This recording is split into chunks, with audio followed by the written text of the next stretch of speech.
রমজান মাসের আবহে যখন মধ্যপ্রাচ্যে উত্তেজনা তুঙ্গে, ঠিক তখনই আবারও মুখোমুখি ইরান ও যুক্তরাষ্ট্র।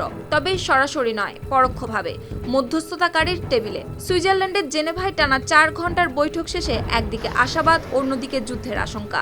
একেই ঘিরে চলছে নানা জল্পনা কল্পনা। তবে তেহরান ও ওয়াশিংটন অন্তত চুক্তির মূল নীতিগুলোতে একমত, এমনটাই জানিয়েছে ইরানের পররাষ্ট্রমন্ত্রী আব্বাস আগারচি। কিন্তু এই আলোচনা কি সমঝোতায় গড়াবে, নাকি রমজানেই বাড়বে সংঘাতের ঝুঁকি, এ নিয়ে রয়েছে অনিশ্চয়তা।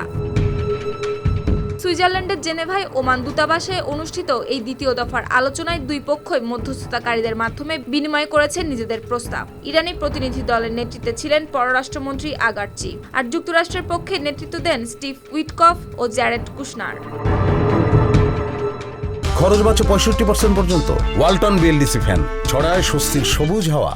আলোচনায় আরও উপস্থিত ছিলেন পরমাণু বিজ্ঞানী, আইন বিশেষজ্ঞ ও অর্থনীতিবিদেরা, যা থেকে বোঝা যায় এবার কূটনৈতিক ভাষণের চেয়ে বেশি গুরুত্ব পেয়েছে কারিগরি বিশ্লেষণ। সংবাদ মাধ্যম আল জাজিরার প্রতিবেদনে বলা হয়, কারিগরি বিষয়গুলো এখনও চূড়ান্ত না হলেও চুক্তির মূলনীতিতে সমঝোতায় পৌঁছেছে দুই পক্ষ।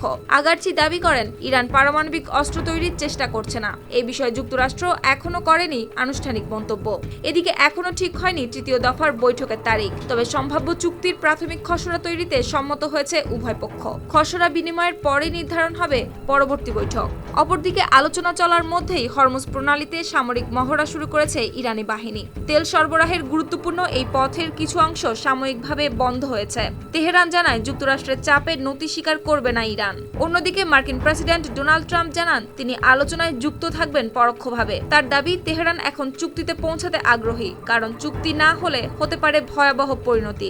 গেল গ্রীষ্মে ইরানের পারমাণবিক স্থাপনায় মার্কিন হামলার প্রসঙ্গ টেনে আনেন তিনি। এর জবাবে ইরানের সর্বোচ্চ নেতা আয়াতুল্লাহ আলী খামেনি দেন কঠোর বার্তা। ওয়াশিংটন জোর করে সরকার পরিবর্তন করতে পারবে না বলে জানিয়ে তিনি বলেন, পৃথিবীর সবচেয়ে শক্তিশালী বাহিনীকেও কখনো এমন আঘাত করা যায় যেখান থেকে উঠে দাঁড়ানো কঠিন হয়ে পড়ে।